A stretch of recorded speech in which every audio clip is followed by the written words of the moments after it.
I handed them my resignation and my divorce papers. The moment she announced it in that glass-walled boardroom, I felt the floor shift beneath me. "Congratulations, Daniel," she said, her smile sharp, rehearsed. 2 weeks in the company, no track record, no sweat poured into late nights or years of loyalty, yet he got the promotion I had earned. Her voice carried authority. Her eyes, though, carried betrayal. No one else noticed.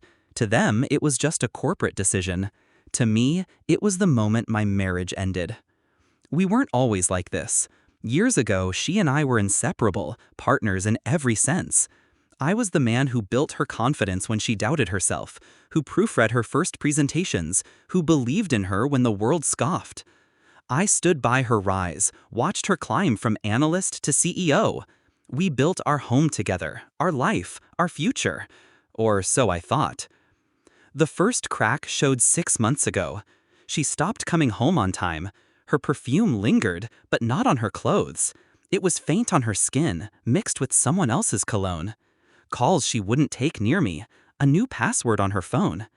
Then one night, when she thought I was asleep, I heard her laugh.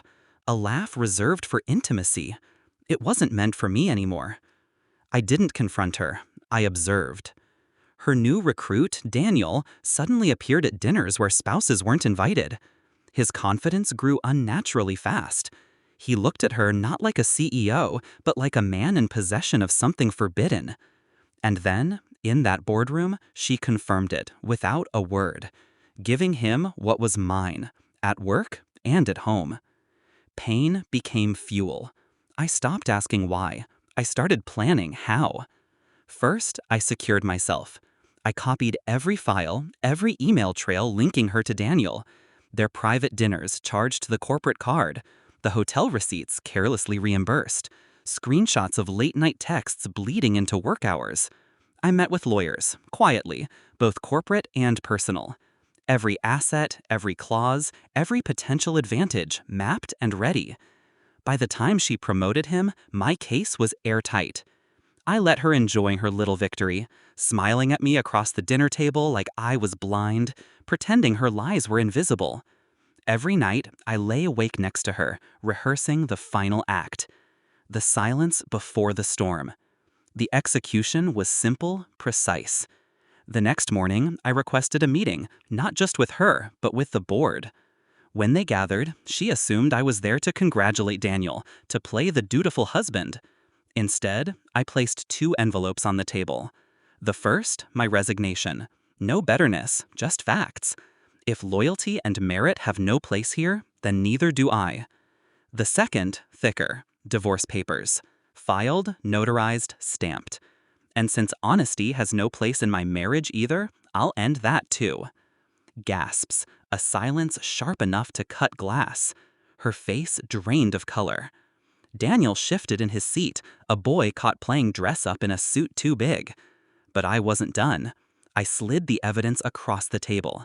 Spreadsheets, receipts, messages.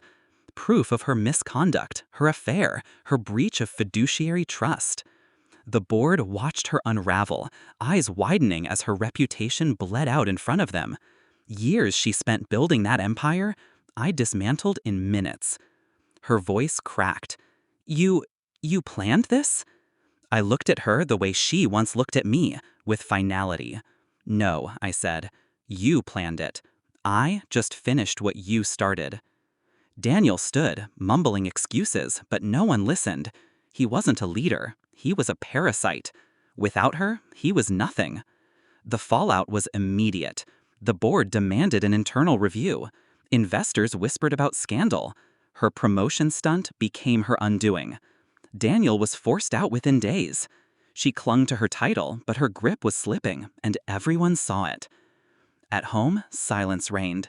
She begged for explanations, apologies, negotiations, but I had already moved beyond her. I slept soundly for the first time in months. I didn't shout. I didn't break things. I didn't humiliate her in the tabloids. I simply revealed the truth and let gravity do the rest. Watching her face as her world crumbled was enough. Now, I sit in the quiet of my new apartment. No marble countertops, no designer furniture, just peace. I think back to that boardroom, her smile, Daniel's arrogance, and I think of the silence that followed my words, the moment they both realized the game was over. I don't regret loving her. I regret underestimating how easily she could betray me. But betrayal is a gift when it shows you who someone truly is. And revenge, when executed with patience, is nothing more than justice arriving on time. She built her empire on my loyalty. She lost it on her deceit. And I walked away with my dignity intact, my freedom reclaimed, and the satisfaction of knowing she destroyed herself. That's the beauty of silence. You don't have to raise your voice to end a story. You just have to know when to close the book.